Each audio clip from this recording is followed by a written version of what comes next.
MSME के क्षेत्र को 10,000 करोड़ रुपए दिए जाएंगे। वो आप कैसे मानते हैं कि एमएसएमई क्षेत्र में क्या ये जो 10,000 करोड़ रुपए वित्त मंत्री निर्मला सीतारमण ने देने की बात कही है, ये सही है? ये मतलब उनके लिए ठीक है आज के समय के हिसाब से, क्योंकि नए बाजार का रुख भी भारत कर रहा है। अभी हाल ही में मदर ऑफ ऑल डील्स भी हमने की है, तो किस तरह से आप इसको भी देख रहे हैं? मेरे हिसाब से ना वो ऊंट के मुंह में जीरे के बराबर है, क्योंकि 10,000 करोड़ एमएसएमई के लिए कुछ नहीं होता है।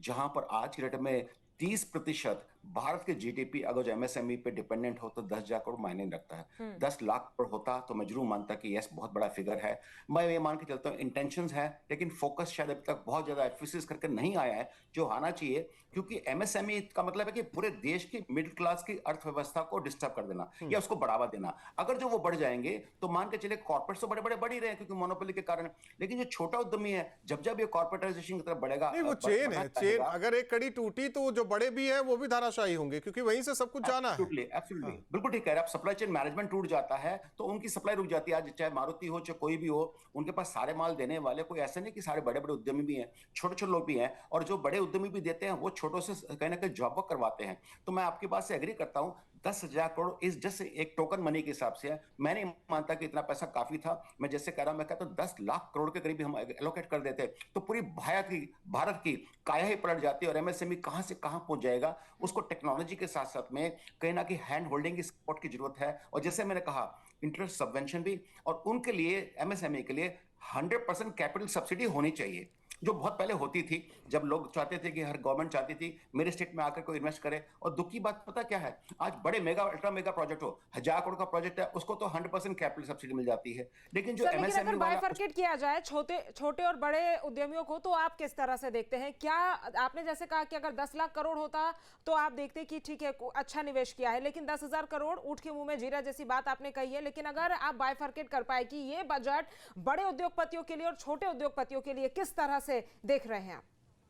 मैं समझता हूँ बड़े उद्योगपति को तो टू बी वेरी ऑनेस्ट, दिल की बात मुझसे ईमानदारी से पूछा, उनको कोई जरूरत थी ही नहीं। सब बिल्कुल अपनी जगह बिल्कुल ठीक ठाक रैशनल चल रहा है। उनको किसी चीज की एक्सपेक्टेशन नहीं थी, ना उनको करने की जरूरत है, क्योंकि वो अपनी जगह जिंदगी के मजे ले रहे हैं। उनकी बैलेंस शीट बहुत हेल्दी चल रही है। ये एमएसएमई के लिए बजट था और होना भी चाहिए था, जहां पर उनका फोकस कहीं ना कहीं शिफ्ट हो गया था, उनकी इंपॉर्टेंस लॉस्ट हो चुकी थी, जिसके कारण कहीं ना कहीं आप मान के चले आज 90% से ज्यादा एमएसएमई पूरे भारत के अंदर स्ट्रगल कर रहा है, बाजार की बात कर रहे आते। सुशील जी हमारे साथ है, अविनाश सिंह जुड़ चुके हैं पीलीभीत से, किसानों से बातचीत वो करेंगे।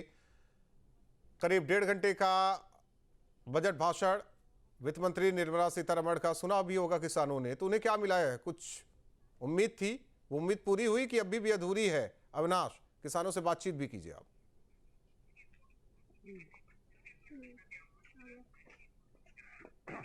बिल्कुल राहुल, देखिए अगर हम किसानों की बात करें तो इस देश के आधार होते हैं किसान, और हर बार के बजट में कुछ ना कुछ उम्मीदें होती हैं। हालांकि जो किसान इस वक्त मेरे साथ मौजूद हैं उन्हीं से पूछ लेते हैं कि जो बजट आज पेश किया गया है वो बजट इनकी उम्मीदों पर कितना खरा उतरा है। सबसे पहले आपसे मैं जानना चाहूंगा कि चूंकि बजट भाषण तकरीबन 1.5 घंटे का रहा और देखा जाए तो एआई विकसित कृषि उन्नत देश बनाने की बात कही गई है आज के बजट में, जो उम्मीदें की थी आप लोगों ने आज के बजट से, कितनी पूरी हुई?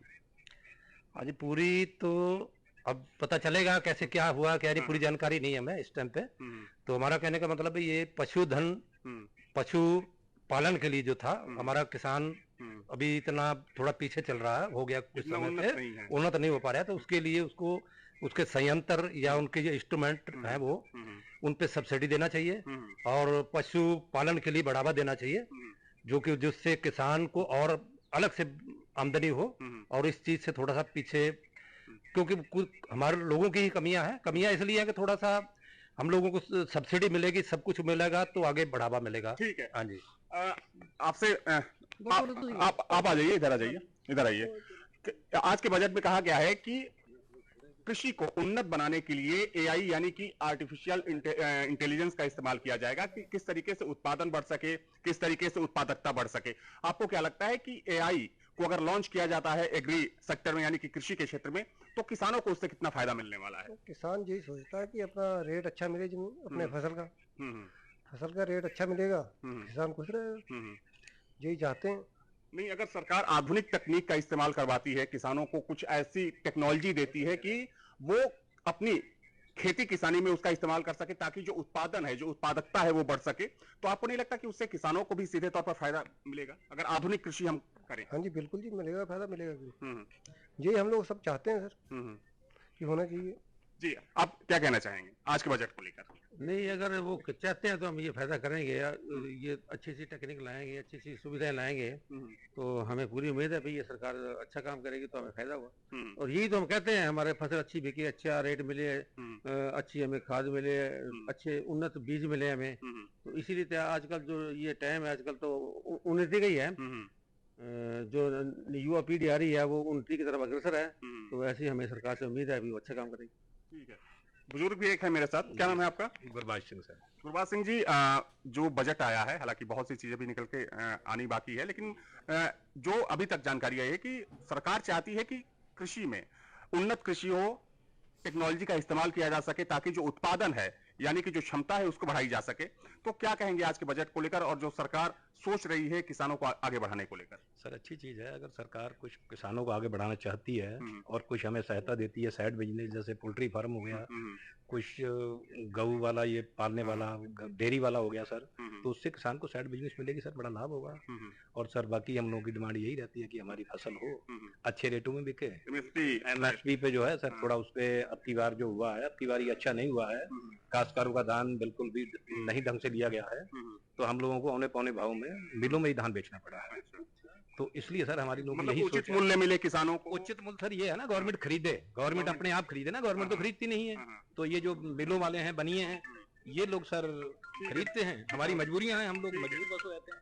तो देखिए, किसानों की जो उम्मीदें हैं, निश्चित तौर पर कह सकते हैं कि सारी उम्मीदें तो पूरी नहीं हो पाई हैं, लेकिन फिर भी किसान चाहता है कि जो मेहनत, जिस मेहनत से वो फसल उगाता है, उस फसल का उचित मूल्य मिले। हालांकि आज जिस तरीके से सरकार जोर दे रही है एआई पर कि कृषि को उन्नत बनाने के लिए इसमें टेक्नोलॉजी किस तरीके से इस्तेमाल की जा सके, ताकि जो उत्पादकता है उसको उसके लिए बढ़ाई जा देखिए सके। अविनाश, उसके लिए ट्रेनिंग भी होनी चाहिए किसानों के लिए, उस तरीके से लैब भी होनी चाहिए, उस तरीके से टीम भी होनी चाहिए कि अगर एआई सक्षम हो सके, किसान उसे समझे जाने, तो उस तरह से योजनाएं, हालांकि क्या कुछ है वो तो थोड़ी देर में क्लियर हो जाएंगे। सुशील जी, आपसे एक, आपने शुरुआत में कहा कि एक आम जनमानस के हिसाब से देखें तो बजट बड़ा अच्छा है। हम एक आम जनमानस के हिसाब से कि आप मान लीजिए कि टियर 3 सिटी से आते हैं एक मेट्रो सिटी में कमाने के लिए, नौकरी ढूंढते हैं, कुछ पैसों की नौकरी लगती है, उम्मीद करते हैं कि घर हो जाए, गाड़ी हो जाए, बचत हो जाए। क्या हो पाया है ये इस पूरे बजट में? क्योंकि 100% हो पा रहा है। देखिए आप नहीं, आप नहीं, मैं इस तरीके से कह रहा हूं कि मकान के दाम भागते चले जा रहे हैं, ठीक है, 28 से 18 कर दिया गाड़ियों पर, कम हुए हैं, पेट्रोल डीजल का लगभग वैसे ही है सारा मामला, टोल टैक्स वैसे ही लिया जा रहा है। देश में अगर जो प्रॉपर्टी प्राइसेस बढ़ रहे हैं, इसका मतलब है कि आर्थिक स्थिति लोगों की मजबूत हो रही है, ये सिर्फ कुछ लोगों के हाथ में नहीं है। और देखिए आप, उन्होंने 2 मिलियन 20 लाख लोगों को कंटेंट के लिए प्रमोट करने के लिए बोला है कि कैसे कैसे सपोर्ट किया जाए टेक्नोलॉजी का। मैंने ऐसा आज तक कभी भी बजट में देखा नहीं, इस प्रकार के प्रावधान। अगर जो आप डीप मतलब जैसे पूरी उसको देखेंगे, फाइन प्रिंट के अंदर देखेंगे, तो आपको महसूस होगा इतना कुछ दिया गया है। और जिस प्रकार से पूरे देश में आज के, चाहे मेडिकल टूरिज्म हो, चाहे कल्चरल टूरिज्म हो, उसकी बात ही नहीं। मैं आपके मोबाइल पर तुरंत आएगी ब्रेकिंग न्यूज, स्क्रीन पर सबसे पहले दिखेगी बड़ी खबर, देश दुनिया की हर खबर एक जगह। अब आपके मोबाइल पर तुरंत फटाफट इंस्टॉल कीजिए न्यूज नेशन ऐप और रखिए खुद को अपडेट।